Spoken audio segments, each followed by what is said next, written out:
त्रिपक्षीय संघर्ष। ठीक है, अब बात करते हैं कि त्रिपक्षीय संघर्ष प्रारंभ कब हुआ था।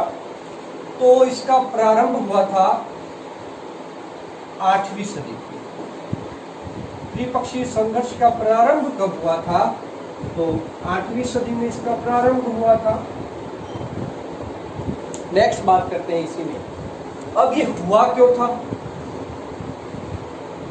त्रिपक्षीय संघर्ष क्यों हुआ। ठीक है, तो त्रिपक्षीय संघर्ष हुआ था कन्नौज को अधिकार को लेकर। किस पर अधिकार को लेकर, कन्नौज पर अधिकार को लेकर,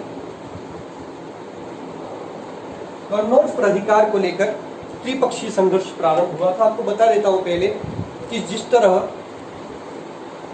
मौर्य काल और गुप्त काल में उत्तर भारत की राजनीति में सबसे महत्वपूर्ण केंद्र जो था, वो राजनीति का जो मुख्य केंद्र था मौर्य काल और गुप्त काल में, वो था पाटलिपुत्र। कौन सा था, पाटलिपुत्र।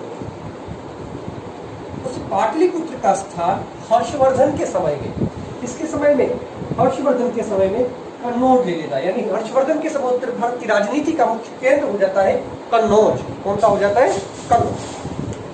हर्षवर्धन की मृत्यु के बाद इस क्षेत्र में राजनीतिक शून्यता की स्थिति आ जाती है और इस कारण यहाँ पर किसी शक्तिशाली वंश का शासन नहीं रहा। इसलिए तीन पक्षों के बीच में कन्नौज पर अधिकार को लेकर संघर्ष होता है। वो तीन पक्ष कौन कौन से, तीन पक्ष, कन्नौज पर अधिकार को लेकर तीन पक्षों में युद्ध हुआ। वो तीन पक्ष थे अलग अलग क्षेत्रों के तीन राजवंश। क्या थे ये, तीन राजवंश थे अलग अलग क्षेत्रों के। अब बात करते हैं वो तीन राजवंश कौन कौन से थे। तो वो तीन राजवंश थे,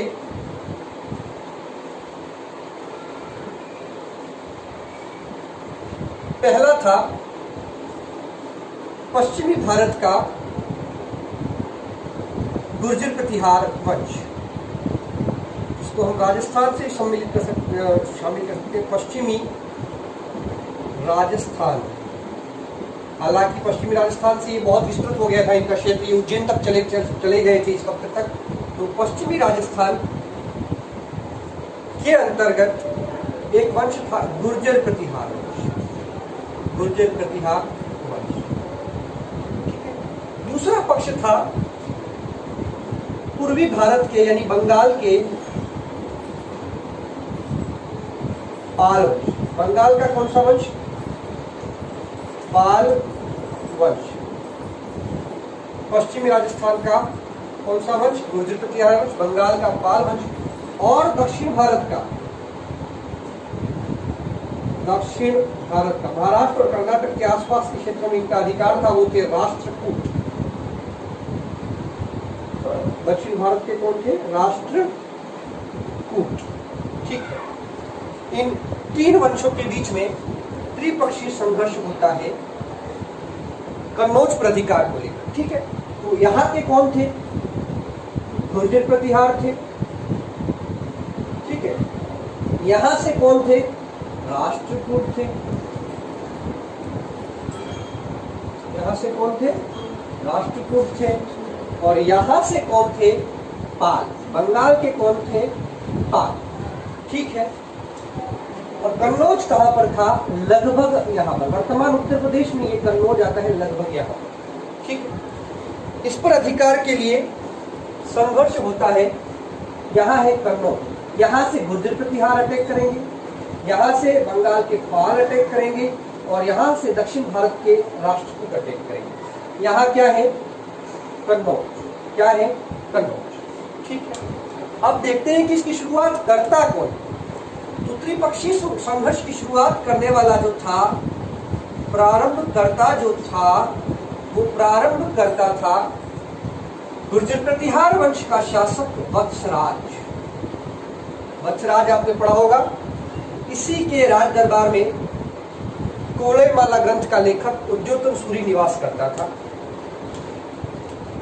नेक्स्ट बात करते हैं त्रिपक्षीय संघर्ष में भाग लेने वाला बंगाल का पाल वंश का पहला शासक कौन था? तो वो था धर्मपाल। कौन था? धर्मपाल। इसका नाम आपने सुना होगा। विक्रमशिला विश्वविद्यालय का संस्थापक था धर्मपाल। कौन से विश्वविद्यालय का संस्थापक था? विक्रमशिला विश्वविद्यालय का संस्थापक था।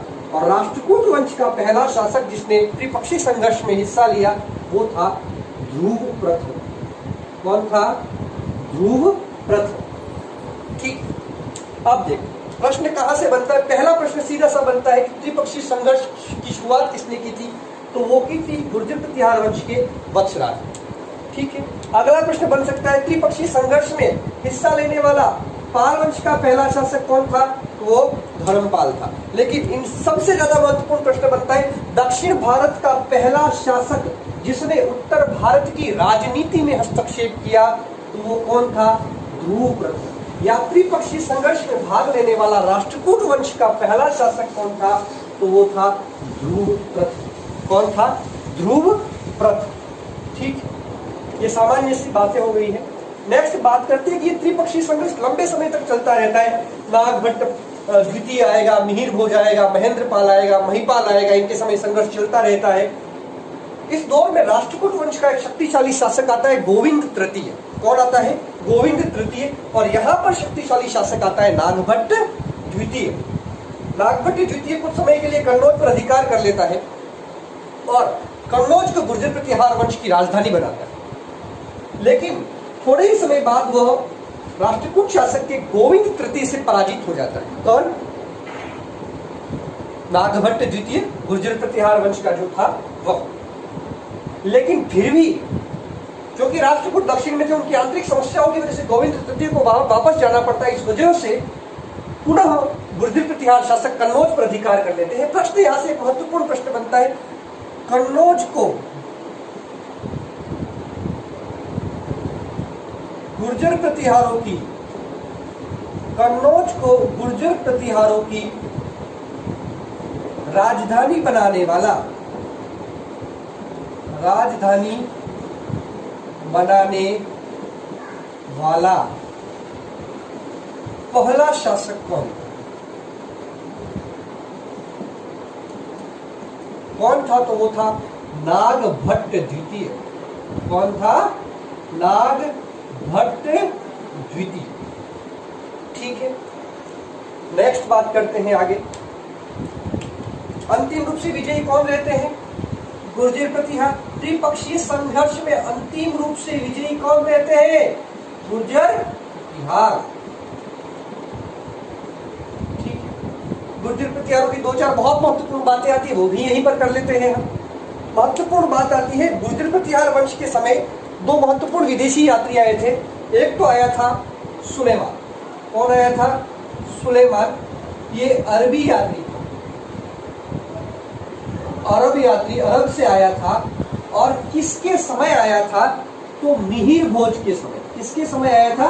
मिहिर भोज, जिसकी उपाधियां कौन सी है? मिहिर भोज की। मिहिर भोज की उपाधियां हमको मिलती है आदि वराह, आदि वराह और प्रभास। कौन सी मिलती है? प्रभास। ठीक है।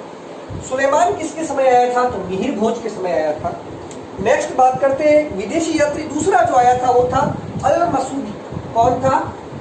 अल मसूदी। ठीक है। ये भी अरब यात्री था।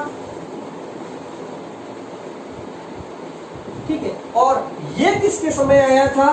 तो ये आया था महिपाल के समय, महिपाल प्रथम। बाद में महिपाल द्वितीय भी आता है, तो महिपाल प्रथम लिखना जरूरी है यहाँ पर। महिपाल प्रथम के समय आया।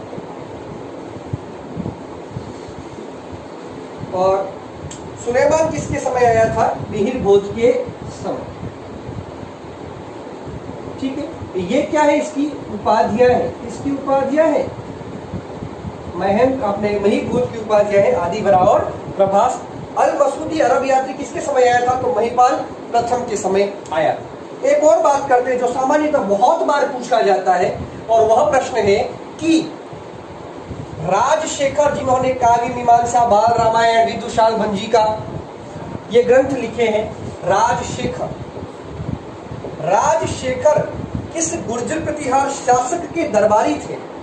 तो जो राजशेखर है वह किसके दरबारी थे? राजशेखर दरबारी थे। शासक किसके? तो महेंद्रपाल के दरबारी थे। किसके दरबारी थे? महेंद्रपाल। राजशेखर को प्रतिहार गुरु भी कहा जाता है। राजशेखर को क्या कहा जाता है? प्रतिहार गुरु। और राजशेखर किसके दरबारी थे? तो पूछा जाए महेंद्रपाल के दरबारी थे। और राजशेखर की मुख्य रचनाएं कौन सी हैं? तो काव्य मीमांसा,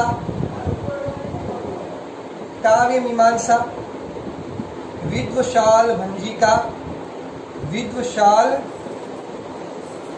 भंजिका, और है कर्पूर मंजरी। कौन सी रचना है? कर्पूर मंजरी। और बाल रामायण। कौन सी? बाल रामायण। कई सारी हैं, ये ज्यादा महत्वपूर्ण है। किसकी रचनाएं हैं ये? राजशेखर की। राजशेखर को क्या कहा गया है? प्रतिहार गुरु भी कहा गया है। क्या कहा गया है? प्रतिहार गुरु भी कहा गया है राजशेखर। नेक्स्ट सामान्य सी कुछ बातें और कर लेते हैं गुर्जर प्रतिहार वंश की, जो बहुत महत्वपूर्ण है। जब महमूद गजनवी ने आक्रमण किया, किसने? महमूद गजनवी।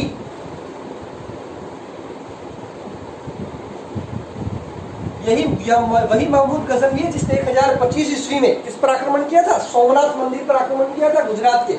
उस महमूद गजनवी ने लगभग 17 बार भारत पर आक्रमण किए। उसमें एक आक्रमण कन्नौज पर भी किया था। महमूद गजनवी कन्नौज पर आक्रमण, महमूद गजनवी ने कन्नौज पर आक्रमण किया था। और उस वक्त कन्नौज का शासक कौन था? कन्नौज का शासक कौन था? तो याद रखना है, कई बार परीक्षाओं में पूछा हुआ प्रश्न है। उस वक्त कन्नौज का शासक था राज्यपाल, जो गुर्जर प्रतिहार वंश का था। किस वंश का था? गुर्जर प्रतिहार वंश का। प्रश्न यूं भी पूछा जा सकता है, जब महमूद गजनवी ने कन्नौज पर आक्रमण किया उस वक्त वहां पर किस वंश का शासन था? तो गुर्जर प्रतिहार वंश का शासक था। नेक्स्ट बात करते हैं अगली। अगली जो बात है वो है कि गुर्जर प्रतिहार वंश का अंतिम शासक कौन था? गुर्जर प्रतिहार वंश का अंतिम शासक कौन था? तो वो था यशपाल। कौन था? यशपाल। ठीक है, तो इसमें हमने शॉर्ट में पढ़ा है त्रिपक्षीय संघर्ष को, और शॉर्ट में गुर्जर प्रतिहार वंश की मुख्य मुख्य बातें पढ़ी है। गुर्जर प्रतिहार वंश का आदि पुरुष कौन था? तो हरिश्चंद्र था। एक डिटेल वीडियो पढ़ेंगे हम गुर्जर प्रतिहार का। यहाँ पर केवल हमने रिवीजन करने की दृष्टि से पढ़ा है गुर्जर प्रतिहार वंश को, और शॉर्ट में हमने पढ़ लिया है त्रिपक्षीय संघर्ष को। सामान्य से यहीं से प्रश्न बन जाते हैं त्रिपक्षीय संघर्ष से, रीट लेवल तक के एग्जामों में। सीधी सी बात है, त्रिपक्षीय संघर्ष क्यों हुआ था? तो कन्नौज पर अधिकार को लेकर। त्रिपक्षीय संघर्ष में कौन कौन से 3 राजवंश थे? तो पश्चिमी राजस्थान के थे गुर्जर प्रतिहार, बंगाल का पाल वंश और दक्षिण भारत का राष्ट्रकूट वंश। त्रिपक्षीय संघर्ष को प्रारंभ किसने किया था? तो गुर्जर प्रतिहार वंश के शासक वत्सराज ने। एक बात रह गई यहाँ पर, जब त्रिपक्षीय संघर्ष प्रारंभ हुआ उस वक्त कन्नौज पर किस वंश का अधिकार था? तो अधिकार था आयुध वंश का। किस वंश का? आयुध वंश का। ठीक है, ये सामान्य सी बातें हो गई। धन्यवाद।